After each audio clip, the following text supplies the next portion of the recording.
there is a question. History still whispers through the smoke over Normandy. How did a nation that once stood apart from every war become the storm that freed half the world?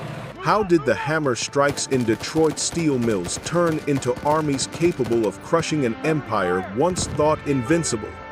In 1941, while Europe burned beneath the iron heel of Nazi Germany, America remained silent across the ocean.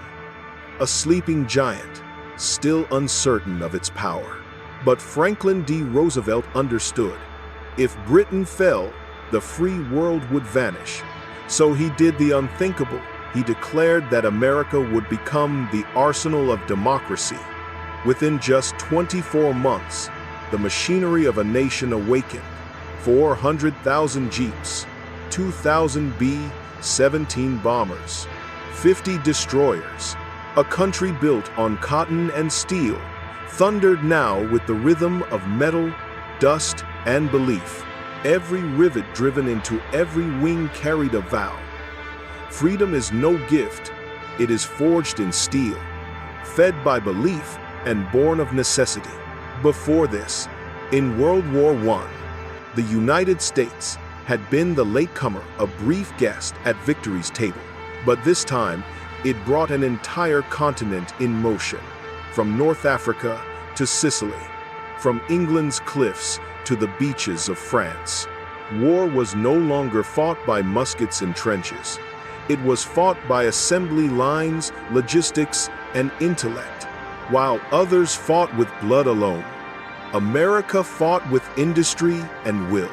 Then came the summer of 1944, and the world waited for a miracle.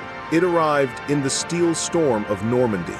At dawn on June 6, 160,000 Allied soldiers landed on 5 beaches, ships shattered in the surf, men hauling blades through the tide, dragging dust and fear behind them. Omaha Beach turned red, 2,400 lives lost just to pry open one narrow door to freedom.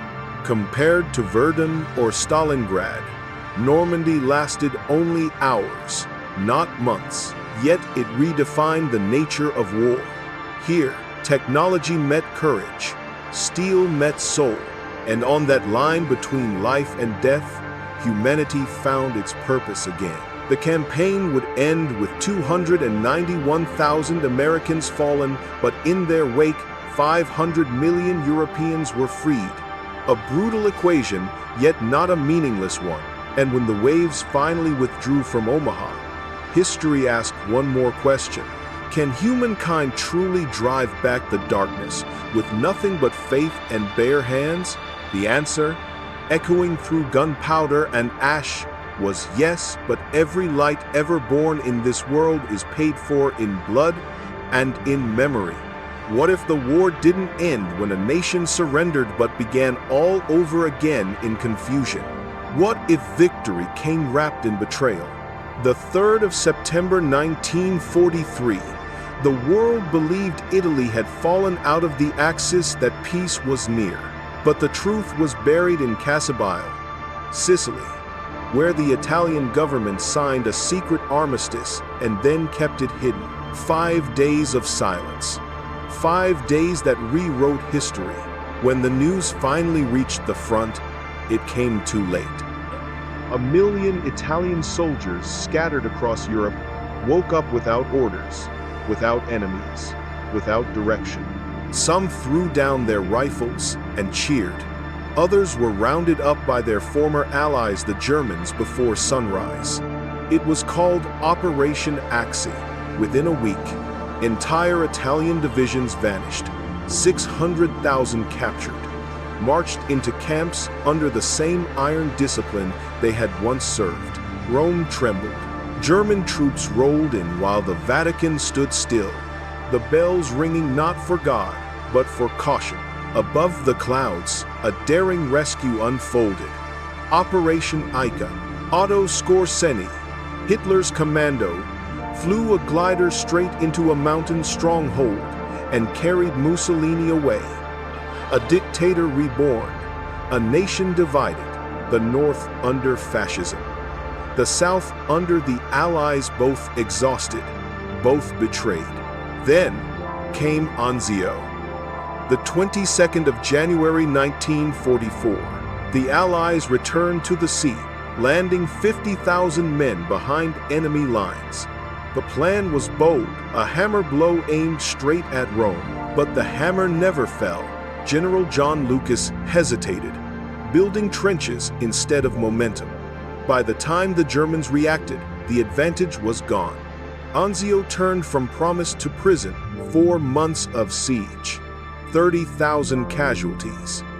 And when the final push came, there was no glory left to lift. Compared to Normandy's thunder in June, Anzio was a whisper drowned by rain, a battle fought between caution and courage. Compared to Stalingrad's fury, Italy's front felt like a slow bleed, a chessboard where every move cost another 1,000 lives. And still, they fought not for strategy, but for one another. In the ruins of Cisterna, men crawled through mud to drag their wounded brothers home. In Monte Cassino, monks prayed as artillery fire shattered the abbey that had survived 1,000 years. The war had forgotten mercy, but not humanity. Even as command blundered and alliances collapsed, soldiers shared water, bread, and silenced small acts of grace against the noise of empire. Because Italy was not a battlefield anymore. It was a test of endurance, of loyalty, of what remains when obedience dies. The game of generals ended in confusion, but the soldier's code, stubborn and silent, refused to fall. He didn't shout for glory. He simply said, "I take no pride in war. I take pride only in those who live to end it." And perhaps that is the only truth every fallen empire leaves behind. No bullet can kill belief, and no victory comes without the scar of being human. What happens when peace itself becomes an operation coded, classified, and written in invisible ink? What if the final act of the Italian campaign wasn't a battle, but a bargain? Spring 1945. Europe was burning out, but not burning down. In the north of Italy, the Gothic line still cut across the Alps like a scar carved by gods and generals. The Allies had climbed through winter mud, dragging artillery up frozen slopes, hauling steel through rivers that no longer had names. And yet, the end refused to arrive. It wasn't courage they lacked, it was trust. Behind closed doors, the war was already being rewritten. In March, in a quiet villa in Switzerland, American OSS officers met secretly with SS General Karl Wolff, Himmler's right hand, in Italy. The mission was called Operation Sunrise. Its goal, a separate German surrender 4 days before Berlin would fall. Its cost, silence. Stalin was never told. For him, it wasn't sunrise, it was betrayal. Wolff, the architect of deportations, came not as a soldier, but as a negotiator trading death for survival. He offered to end resistance in northern Italy in exchange for safety from the noose, and the Americans agreed. On the 2nd of May 1945, the guns stopped firing. Italy breathed again, though the air still smelled of smoke and compromise. 1 million civilians lived because of that deal. But history would never agree on whether it was salvation or sin. As the ink dried on Wolff's surrender, chaos swept across the Alps. Mussolini fled Milan with a convoy of gold, 100 tons of it, looted from banks, churches, and dreams. They said he was heading toward Switzerland, a last attempt to buy a future. But destiny caught up in Dongo. Italian partisans stopped the convoy. The dictator, the mistress, the guards, all gone by dawn. The gold vanished into rumor. Some say it lies at the bottom of Lake Como. Others buried beneath Vatican soil. To this day, no one knows where fascism's fortune sleeps. And yet, while the bodies cooled, the roads out of Rome came alive again, the rat lines. From 1945 to 1950, more than 1,000 Nazi officers escaped Europe through secret church networks, aided by forged passports and quiet priests. The Vatican called it charity. History called it denial. Men who had built gas chambers were given blessings for their journey. It was mercy. Weaponized faith turned into currency. Italy, once the soft belly of Europe, became the continent's conscience, a place forced to stare at both its own guilt and its grace. Its ruins whispered of contradiction.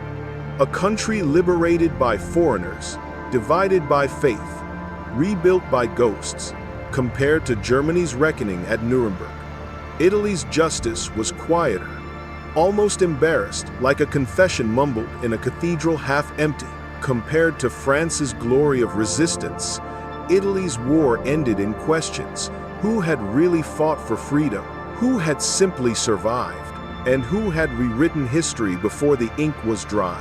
When the last Allied tanks rolled out and the flags rose again over Rome, one truth remained unshaken.